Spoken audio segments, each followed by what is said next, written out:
as I was saying, yeah, we need to stop. We have a bad habit of utilizing social media as our news source.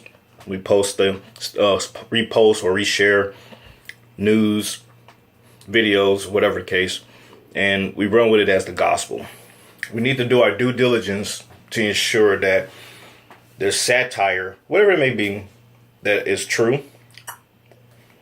It has some merit to it, factually based, before we hold it as the gospel. Now I get it. You know, we sometimes, like I said, I'm guilty of it. I share an article on purpose, knowing that it's entirely fake, just to get people to react to it. You know, I do it all the time.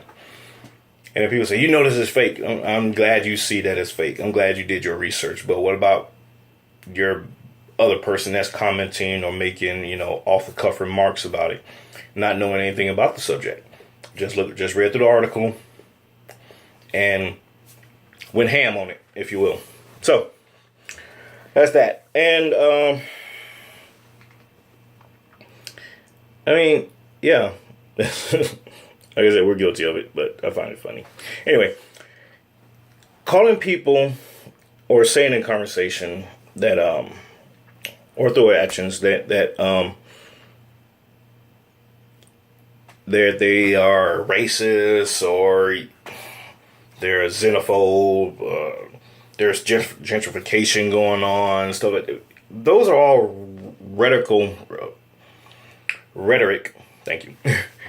That we throw out there and we regurgitate, or you know, we're replaying just for the sake of saying something. You know, each one of us at some point in time in our lives are guilty of, whether consciously or subconsciously, we're guilty of doing the things that we accuse other people of doing or being. Okay? Because of the divisional lifestyles that we live, we're guilty of that. So we make ourselves look hypocritical when we do it, or when we engage in that activity. And I acknowledge it. Like I said, I'm guilty of it at times too. And it's usually a subconscious thing. You know, it's just because of the fanfare that goes on in our environment, we get caught up in it. So you'll say something along the lines of, you'll catch a video or you'll see something in person and you say white people, or that's black people for you, or you know, whatever, or hey, I'm gonna go to the Korean store to get my hair. Those are all negative stereotypes and negative connotations that we develop habitually, you know, out of habit of, for the sake of just doing it, and not realizing the negative impact, the negative implications that it gives off to others that don't know any better, or that knows better, but they don't care enough to realize how that's a bad thing to do to other people. So we need to quit. I mean, don't get me wrong, I'm not saying don't call out racism or anything like that, but we need to stop ad-libbing or being taglining behind things that other people do or say to try to denigrate what somebody else is doing. If a person is being racist, call them out for being racist. Explain to them, hey, you know, you're being racist. That's a racist statement, whatever, blah, blah, blah, blah. And move on. Versus just generally just throwing out there, oh, white people are racist.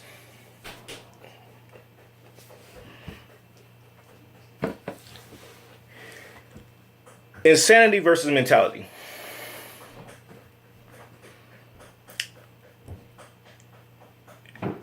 Albert Einstein said the definition of insanity, of course, is not the actual definition, but just work with me here. Doing the same thing over and over again, expecting a different result.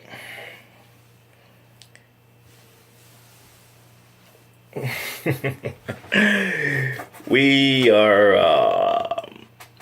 live in that world. We feel as though doing the same thing over and over again because that's all we know, that's what we do, or whatever. And when it doesn't work, we get mad and upset and whatever else. And we try to blame other people for it. You can relegate that, what I just said, you can relegate that to politics, business, your personal finances, your business finances, your everyday job. Even you can relegate that down to the route you take to go to work or school. You're doing the same thing over and over again, expecting a different result. And when it doesn't happen, you don't take ownership, accountability, responsibility for it, and you look to blame somebody else. You look to blame society. You look to blame the government. You look to blame whoever it is that's going to make you feel better, make you sleep better tonight on your issues that you're bringing on yourself. So, change the mindset. If you think savage, insolent behavior is going to make you successful in life or get you far in life, then you might want to change your way of thinking, changing your mentality. Insanity. And finally, I'm going to just say this. Find the good. Find the good in people. Whoever you interact with. There could be the most negative person in the world that you ran across. Look for the good in them. Exploit it. Get it out of them. Talk to them about it. Say, I know there's a good trait about you, a good quality about you that I like. And tell them about it. Talk to them about it. Make them develop intrapersonally that trait, that good thing that you pinged about them. Make them exploit that themselves. Make them develop it even more. And that help them grow personally to be a better person than what they currently are. So that's my advice to you. The other thing is motivate each other. Okay. Too often we're in an age to where we're now always looking for the bad. We're always talking down. We're always poking at people and making them feel bad, if you will, or we're just being nasty people to each other for no reason. I mean, if you really just took a minute to step back and analyze the situation and take it in for what it is and say, you know what? I ain't have to do that. I ain't have to say that. I could have did it this way. I could have said it that way. I could have went about it this way. When we start doing that before we just convulsively react to something, you'll be amazed at the different outcomes and things that comes of it. It's just like little kids. You see little kids on the playground, they're playing one minute, and next thing you know, they beating the hell out of each other and they're fighting, and then we get involved and we destroy that because we develop a different sense. We have a different mentality. But if you leave that alone and you let the kids be kids, let them fight, let them argue, let them sort it out themselves, they become best friends again and they start playing again and everything else. So that's what we need to get back to in society. Let's fight. Let's argue about our differences, our opinions.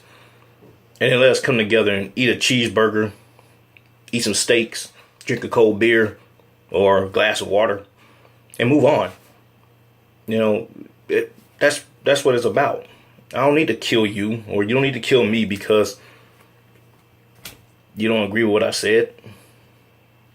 Since when was that a death sentence? And my last point is find a mentor. And you're probably saying, huh? Where did that come from? I tell you, having a mentor in every facet of your life, it does you wonders because you now have a personal advisor, if you will, on who you are, what you're doing with your life. And I'm not saying utilize TV as your mentor. No, I mean a natural, physical, in-person, somebody you could pick up the phone, email, have lunch with, dinner with, drink some coffee with at Starbucks on the way to work or at work or whatever the case. Get a mentor. I personally encourage getting multiple mentors. Get a mentor for every facet of your life. Get a financial mentor, get a religious mentor. And it could be multiple within that facet. So you could have 2 or 3 financial mentors, 2 or 3 religious mentors, religious mentors, 2 or 3 marriage mentors, things like that. People that you look up to that's doing better than you. And they could be doing, about the same as you. That's fine too. But it's ideal to get people that's doing better than you in those areas in life, so that way you can pull those nuggets in, dip it in your sauce, and eat it. Okay, so when you do that, you actually develop yourself to be a better person, and you can pass that on to others. I'm Randy Perham. I approve this message. I'll talk to you later.